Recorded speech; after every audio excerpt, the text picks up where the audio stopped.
पेट में जलन है, एसिडिटी है, चेस्ट में पेन हो रहा है, पार्टी में जाना है, अल्कोहल पीनी है, तो फटाफट से ये गोली खा लो, अब सब ठीक हो जाएगा, है ना। अक्सर आप लोग ऐसा कर रहे हैं।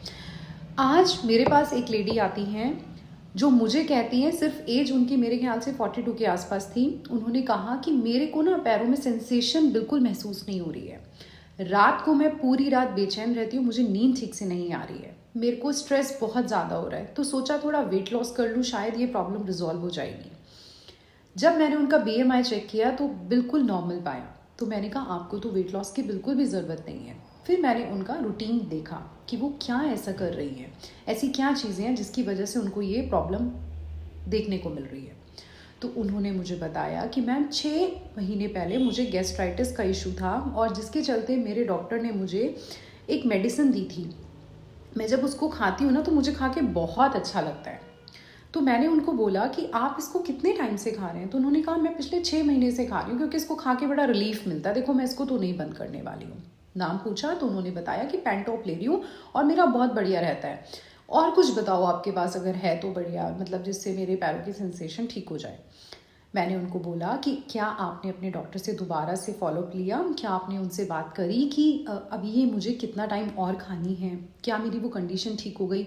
उन्होंने कहा बस ये गोली खा लेती हूँ तो बस ठीक हो जाता है, अब क्या ज़रूरत है डॉक्टर के पास बार बार जाने की। ओके, तो मैंने उनसे रिक्वेस्ट करी कि चलो आप जाओ और जाके मुझे बताना, ठीक है, आपको कोई दवाई नहीं दे रहा है, क्योंकि हम लोग ना मतलब वही एक माइंड सेट होता है कि नहीं डॉक्टर के पास नहीं जाना, खुद से हम सब कुछ करें। एनी हाउ मैंने उनसे रिक्वेस्ट करके उनको बोला कि प्लीज़ एक बार आप अपने डॉक्टर के पास जाएं, हो सकता है ये मेडिसिन आपको खाने की ज़रूरत ही ना पड़े और आप बिल्कुल ठीक हो गए हो। कैसे तैसे करके उन्होंने मेरी बात को माना और वो डॉक्टर के पास गए।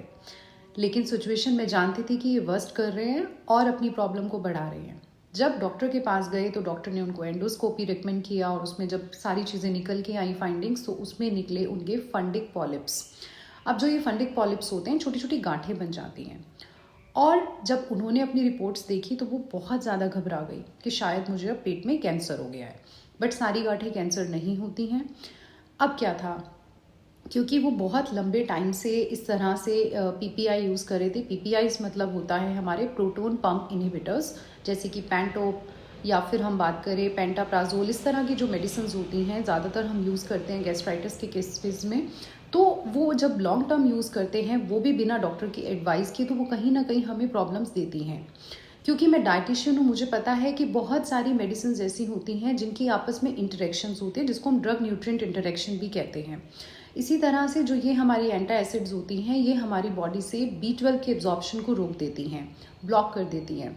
अब क्योंकि उनकी पैरों में सेंसेशन थी, नमनेस बहुत थी, तो मैंने उनको बोला अब B12 भी चेक करा लिया जाए। जब B12 चेक कराया तो देखा वो सीवियर डेफिशिएंटी उनके अंदर पाई गई।